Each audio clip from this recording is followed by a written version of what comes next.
Cuando tenía 20 años, mi tía que vivía en los Estados Unidos, un día llamó y nos habló de la posibilidad de mandarnos dinero para comprar un transporte que nos ayudara a resolver los problemas de la casa. Al principio la idea nos puso muy contentos a todos. Empecé a ver opciones que estuvieran acorde al dinero que me había mandado. Pero nada de lo que encontré valía la pena. En aquel entonces, yo no conocía al Señor y quería estar a la altura de aquellos que andaban en algo llamado farándula. Y el diablo que no duerme entró en mi vida a jugar su sucio papel. Me volví como loco y no pensé en nada más que ser alguien de quien se hablara por donde quiera que pasara. El orgullo y la vanidad habían ocupado toda mi mente y decido comprarme una moto. En ese tiempo solo pensaba en divertirme. Eso lo que trajo fue la destrucción de mi familia. Le di muchos disgustos y preocupaciones a mi madre y a todos los demás. Quise sobresalir entre los muchachos del barrio, y aquella moto que yo decía era mi vida, se convirtió en mi desgracia. Empecé a reunirme con todo tipo de personas, y como dice la Biblia, las malas compañías corrompen las buenas costumbres. El muchacho aquel que había crecido en un hogar sano y sin malos ejemplos, el diablo lo enredó de tal forma que sin darse cuenta se había convertido en solo mentiras y maldad. Llegó el momento que solo pensaba en mí. Nada ni nadie me importaba.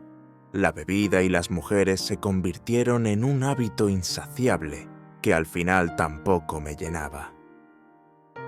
El 11 de septiembre del año 2000, a las 6:30 de la madrugada, cuando me retiraba a dormir después de acabar una noche de farándula, tuve un accidente que cambió mi vida para siempre. Me impacté de frente contra un camión. Ese fue solo el comienzo de una larga pesadilla. Estuve 1 mes y medio en coma profundo, en el grado 3, con 3 puntos en la escala de Glasgow. Es el valor más bajo que puede obtenerse. Los médicos explicaban que de ese estado no podía salir, ya que era irreversible. Pero Dios tenía otros planes con mi vida, y para Él no hay nada imposible. Pasaron varios meses y los partes eran los mismos. Le decían a mi madre que no había esperanzas, y si lograba sobrevivir, había un 80% de probabilidades de quedar en estado vegetante. En una ocasión, llamaron a mi familia para que prepararan mi ropa, porque según ellos yo no pasaba de esa noche. Mi madre me cuenta que cuando desperté del coma, solamente abrí los ojos, pero no sabía nada, ni conocía a nadie. Me diagnosticaron septicemia en 2 ocasiones, infección generalizada, debido a varias escaras que me salieron después de estar meses en cama. Estuve con traqueostomía, abertura realizada en la tráquea en la cual se inserta un tubo o cánula para facilitar el paso del aire a los pulmones, y me provocó daños en la cuerda vocal izquierda que me dejó totalmente mudo. Según decían los médicos, no volvería a hablar nunca más y tampoco podría alimentarme normalmente. Para hacerlo tenía que ser a través de una sonda que iba directa al yeyuno. Es una de las partes del intestino delgado, y los médicos afirmaban que era de por vida. Del impacto en la cabeza me volví hidrocefálico, acumulación excesiva de líquido en el cerebro, y tuvieron que ponerme una válvula directa al riñón para eliminar el líquido acumulado cuando orinara, derivación ventrículo-renal. Me dio una hemiplegia que la parte derecha del cuerpo quedó totalmente muerta. Hemiplegia o hemiplegia es un trastorno del cuerpo del paciente en el que la mitad lateral de su cuerpo está paralizada. Es normalmente el resultado de un accidente cerebrovascular. También me dio 3 veces meningoencefalitis bacteriana. En un inicio me amputaron el pie izquierdo, pero debido a una gangrena, se hizo necesario reamputar por encima de la rodilla. Además, sufrí una fractura en la cervical que, como yo me encontraba en estado de coma, inmóvil, con el tiempo soldó por sí sola. Dicen los médicos que el más mínimo movimiento me hubiera ocasionado una muerte súbita. Además, tenía líquido en los pulmones. Un día después de haberme dado el alta del primer ingreso, tuvieron que llevarme nuevamente para el hospital, donde me operaron de urgencia de oclusión intestinal por bridas. Cerca de un año estuve sin control de esfínter. Me corregía y me orinaba sin darme cuenta. Recuerdo que estaba en cama uno de esos días de tormento a causa de los dolores de cabeza que me producía la meningo, y tocaron a la puerta. Era la persona que Dios había enviado a traerme la palabra de salvación. En ese entonces yo creía en otros dioses, ídolos, en los cuales había depositado toda mi fe. Al rato de haber conversando con él, hice la oración de fe. Aceptar a Cristo como el único Señor y Salvador. Él me explicó quiénes eran esos llamados ídolos, y a la segunda visita que recibí, lo primero que le dije fue que recogiera todo eso y lo sacara de mi casa. Mi estado de salud se ponía cada vez más crítico.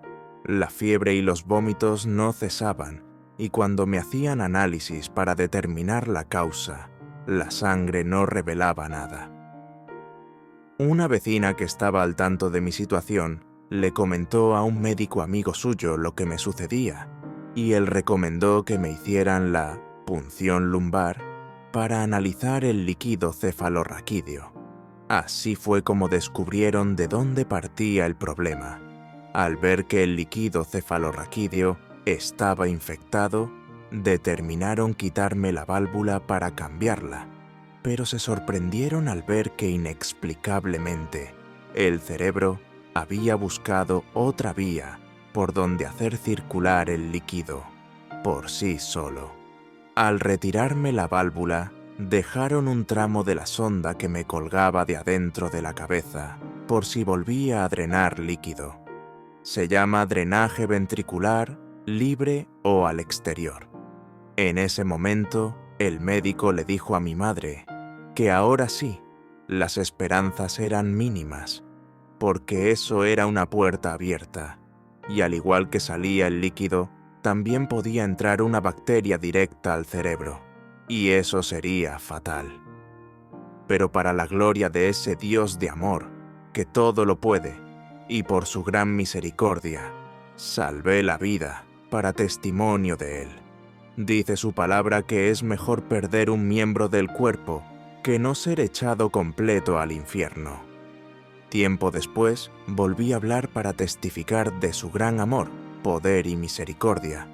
Puedo comer normalmente, y tengo la certeza de que voy a ser un instrumento en sus manos, para anunciar al mundo que Cristo vive. Voy a caminar y en su nombre voy a hacer muchas cosas más.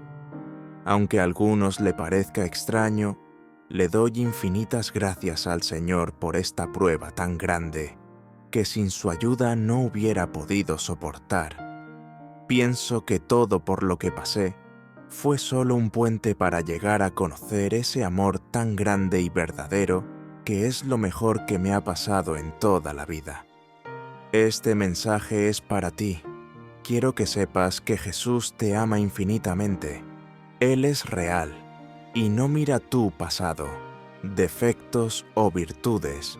Solamente está esperando que le des la oportunidad de entrar en tu vida, así como lo hizo conmigo, para regalarte eso que todo ser humano anhela y solo Él puede dar: la paz, el amor y, lo más importante, la salvación de tu alma.